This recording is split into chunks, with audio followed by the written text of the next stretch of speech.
What's up, Fantasy Freaks? It's Rob, the NRL Fantasy Freak, back with another video. In this one, I'll do my team review, layout, and how I'm going to do it through the season. I will go through the team and then show you the value that I project. Then go on to the 5 winners and 5 losers from the week, and then discuss 5 options for the week ahead. I'm also going to go through how I'm going to do Teamlist Tuesday each week. I've got the Warriors-Dolphins game, and I'll show you the value of each player. And finally, I will show you my Watchlist Wednesday layout and how that's going to work. I'll just go over my centers in this video because that is a pivotal position this season for all of us, and I'll just show you where I'm sitting with that position at the moment.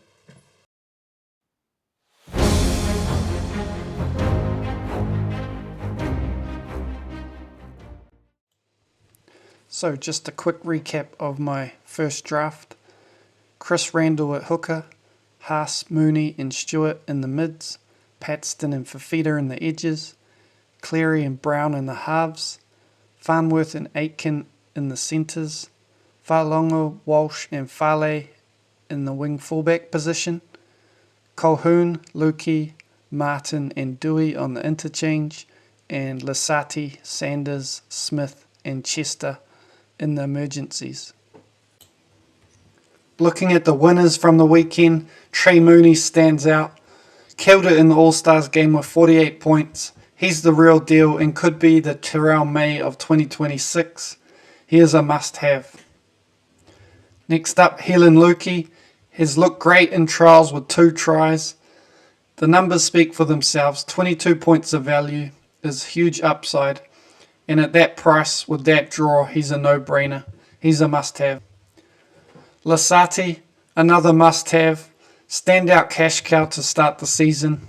48 points in the trial. If he's named round 1 on the edge, he is definitely a must-have. Dylan Brown, good to see Brown doing both, switching both sides of the ruck and doing lots of kicking.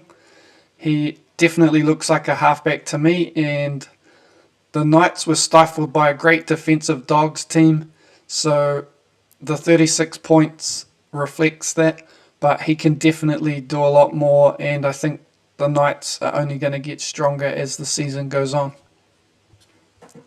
Josh Paxton from the Titans, 24 points in the All-Stars game. He looked decent, and as long as he's named to start on the edge, we should all have him in our team. 26 points of value. He should make great cash for us. So going through the losers from the last week. First up, we've got Fale. Setu 2 has the wing spot, so Fale needs a centre spot to open up, which is unlikely with Holmes and Sully ahead of him. He looks good though, with 41 points on the weekend, and if he could get a runway of 6 games or more in the centres, we should definitely jump on, but at this stage he's in a void. Next up, Ewan Aitken. Aitken's been moved to the bench and Duncan has the edge spot. This was always a risk, but I thought Aitken was the favoured option by Wayne Bennett, but looks like we're going to have to wait and see till team lists on opening round. I'm still open to the idea of having Aitken because, as I mentioned before, a gun edge to cover that position, and he's got a little bit of value, so I'd love to get him in the team. Actually, I just realised that having another Rabbitoh on my team is probably not a great option anyway, with Brandon Smith and David Fafita definitely number 1 and 2. So yeah, Aitken, he's in a void for me now. Tamari Martin. So he got the ankle injury on the weekend in the All-Stars game, and he's out for 10 weeks or more, I think. Luckily, another half has emerged to take his spot, and I think a lot of people are jumping on him, who I'll discuss in the options. Chris Randall, as you can see from the losers panel above, I just don't know where I sit with him. We haven't seen him play yet, so I don't know how his form is. His role, we have no clue, and his minutes as well. Police Haas looked good in the last trial. Bai looked good. And Fotuaika looked good. And then you've got Tino coming back as well. There's a lot of middles there. And we don't know how many minutes Paxton's going to play on an edge as well. So definitely have to watch Randall and watch the Titans. See how their minutes go this weekend. But at this stage, I'm thinking he's in a void. Finally, Hamish Stewart. Sally was named at lock, which is a red flag. But he looked really good in the trial and 44 points. I think he can still be good value with 40 minutes, but I just don't like picking players on the bench. And if I can find a cheaper option, or as I mentioned, I've got a half in mind that's about the same price, that might be a better option. So the options that have emerged over the weekend: Setu 2, he looks like a Sione Katoa clone, destructive ball runner with lots of energy. He had some nice touches in the trial and should be in everyone's team. 20 points of value. Ali Leatawa looks to have a centre spot locked up. I rate him and I'm glad to see him in the team. 2 tries on the weekend boosted his score to 38. He's a cheap enabler in this tough centre position, and I've projected 7 points of value. Atkinson at the Dragons. He did all the kicking on the weekend. The Dragons were still a bit clunky, but Atkinson could be a steal if he's given the keys to drive this team around. He's a bit pricey at 450k, but very similar to Dylan Brown in that if they're doing all the kicking and switching both sides of the ruck, they're just going to be getting their hands on the ball a lot and a lot more opportunities to rack up points.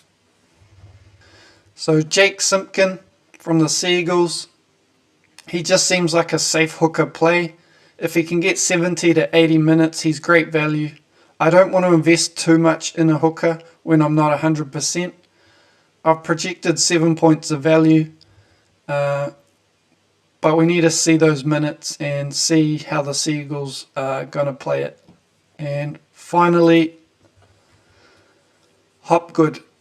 So he's a tricky one. 7 points of value I've projected him at as well. So you can see, yeah, 3 of the options have 7 points, which is not amazing value, but it's better than wasting money, especially if he's going to average in the 50s. Not a lock in my team at any stretch, but he seems like a good option.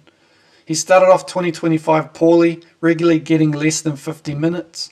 But from round 20 to 27, he averaged 63 minutes at prop for 54 points. Priced at 47, gives him that 7 points of value. Well, that's it for my team review. Now I'll give you a quick glimpse into Teamlist Tuesday. It's a bit tricky with all the second string players to do all the projections for everyone, so I've just done a couple of teams just so you can have a look and see what you think.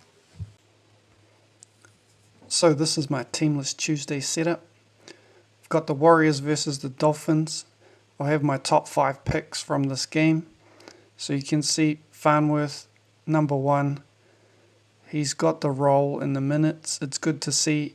We'll get to see how he's going to see if he's worth the big bucks. Leatawa, great form, and looks like he's got that centre position, so that's awesome. And 7 points of value. Lemuelu, looks like he's got one of the edge spots, 10 points of value. I'm still uncertain on his minutes. If he's getting big minutes, then he's definitely a great option.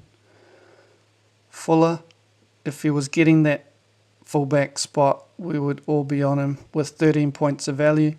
But Hammer is the fullback, so things would need to change there for us to get him. But if it did, you can see he's great value. And finally, Laban, looks like he's got an edge spot ahead of Halasima, and that gives him 8 points of value. But there's a lot better edges out there, and I wouldn't be risking it on this one. Going through the teams, we've got Chance, Dallin, Ali Leatawa, Adam Pompey, Mellors, Hansen and Boyd. In the backs, Mellors and Hansen have great value because they're rookies. They won't get a look in, but it's just good. Just wanted to show you how my team list is going to work. So once we start getting proper team lists, it'll be good to see if any value pops up. In the forwards, Stowers Smith, Egan, Ford, Capewell, Laban and Clark. There's a bit of value in the edges at the Warriors. And on the interchange, we've got Healy, Gannon, Halasima and Edemir Toyava, who has 10 points of value. And when I was having a look at him, he's got a great PPM. So if he ever got some good minutes, he would be a great option. On the Dolphins, Fuller at the back. He'll be fun to watch. Isako, Avarillo, Farnworth, Cobo, Nikarima and Katoa. That is a stacked backline. So it'll be interesting to see how they go against the Warriors. And in the forwards, Molo, Schneider, Gilbert, Lemuelu, Keeley and Knowles. So Schneider's got 10 points of value, but he won't get the starting spot come round 1. Donahue will get that. But as mentioned, Lemuelu is a good option. And on the interchange, we've got Naufahu, Flegler, Finifoyaki, and Finianga Nofo. Yeah, not so good on that one. No real value there. I don't think number 17 is going to be there by round 1. So this is the Watchlist Wednesday. I'm going to go over my centre strategy. First up, pay overs for security. That is why we should get a gun, at least one gun in our centre position. Guarantee points in a tough position with a lot of volatility. Herbie Farnworth is almost guaranteed 40 points, which in the centre position is very difficult. As you can see, 4 out of the 9 players here expected average under 40. And Farnworth with an expected average of 60 is insane. So yeah, I think he is a great option. He might lose value, but I think he gives you value in that security. He gives you value that he won't play Origin, and he plays for an attacking team. He's going to have Cobo on his outside. That could increase his try assists. So yeah, I think he's a great option. There, as you can see, there's a lot of medium value from 7 to 3 points. And with those kind of players, you need to make them long-term plays. Don't chop and change trying to find value. They might have a few bad weeks in a row. You just have to hold them and wait for that hot stretch where they will eventually make money. It's basically, yeah, you just don't want to over-invest in the centre position. Invest in better positions, as it says there. So looking at the list, and for each Watchlist Wednesday, I'll go over the 9 best players in each position that I believe, and I will rank them from top to bottom. I'll have a change icon there. At the moment, they've all got a green arrow because Ewan Aitken was at the top, and with him getting benched, he's off the list and everyone's moved up. So number 2 on the list, Tom Chester, 22 points of value. He will make us cash in the centre position. Labour is out suspended for 2 weeks. There was already talk that Chester was going to be in the centres and Purdue in the halves. Although with Clifford playing so well and Purdue not looking that great in the halves, we're not sure that's going to happen. But I'm willing to take the gamble on Chester with him guaranteed for 2 rounds, and we can get more information and then pivot to a better option if we need to, like Makasini at the Tigers, who could easily jump onto this list if he makes the starting team. Ali Leatawa, he's a Warrior, so straight away he's a great option in my eyes.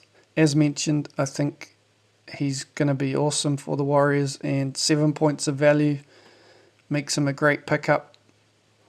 Dane Gagai, a lot more expensive at 532k, 5 points of value. Everyone's been talking about Bradman Best, but Gagai's a State of Origin player too, and he is awesome, and his projected average says he's a better option than Best, and he's cheaper than Best, so yeah, I don't see why we wouldn't get him in.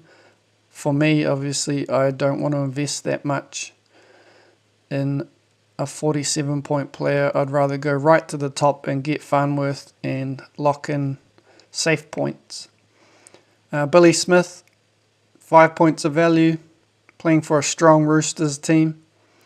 Will Penasini, with Moses hopefully fit and firing, Penasini will benefit, and the only problem is they've got a rough start to the season, so I wouldn't be jumping on now. Bronson Sherry, Bulldogs, another strong team, 3 points of value. And Jesse Ramian, Sharks, another strong team, 3 points of value. And you can see Bradman Best there, last on the list. It's got 0 points of value. That's based on just straight out projection, but there is stat that shows that Bradman Best scores better next to Dylan Lucas. With him, he will average maybe 5 points higher. I can't remember what the exact amount was, but that is why people will be looking to get him in. But he's the second most expensive player on this list, and that's why he's at the bottom. You either want, in my opinion, Herbie or cheap.